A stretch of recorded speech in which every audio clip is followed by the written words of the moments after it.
Thank you all for being out here today. It means an awful lot to all of us up here. My name is Evan, and I coordinate an outdoor recreation and adventure education program. I also live with my bride in a 120 square foot tiny house, a tumbleweed tiny house, that we built with a great community of loving friends. That's getting a little bit forward in my story.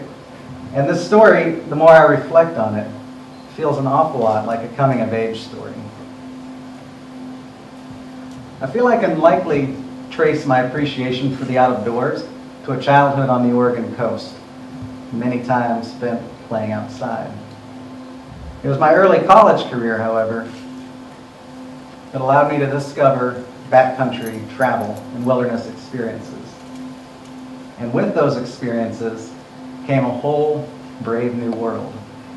One that allowed great physical fitness, exploration, connection to the land, but more importantly, toys. I was very eager to find that there's a huge industry, an outdoor industry that exists strictly to provide and empower people with great toys to get outside and on adventures, and I embraced it.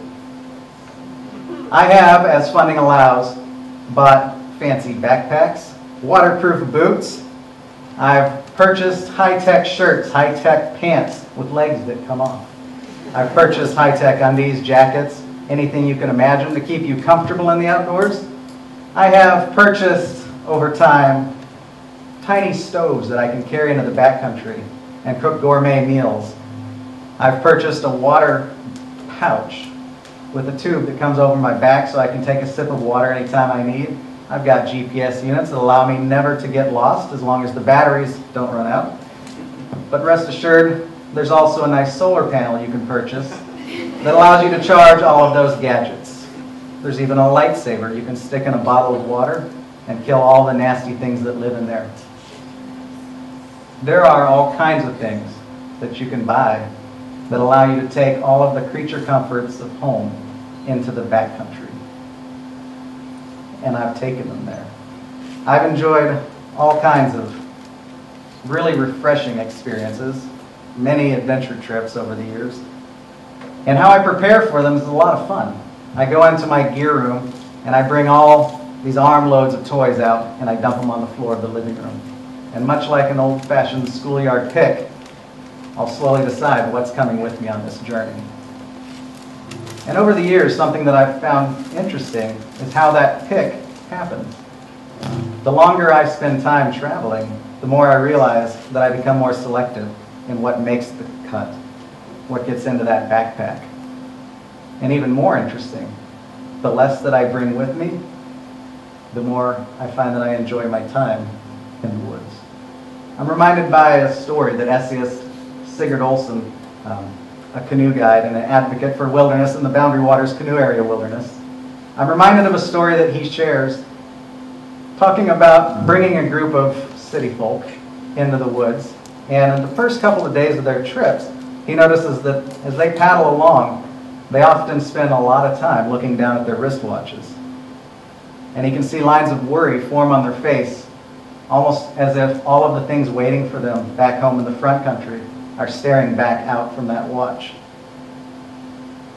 But as the time goes along on these trips, they check their watches less often.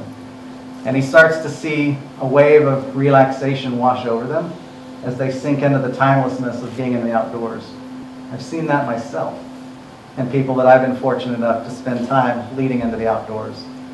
There's just something about being able to simplify your life and to get into the natural rhythms of life where you wake up when the sun comes up, you cook your meals when you're hungry, and you spend all of your energy that day exploring.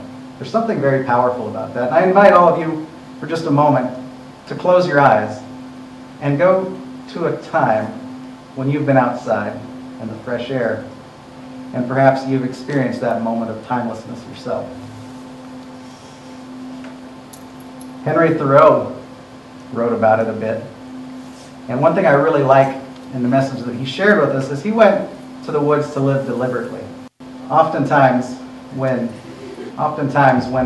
we're about to come back to the front country on outdoor trips. Participants, fellow travelers, will pull me aside and they'll look at me pretty seriously and they'll say, how do we go back?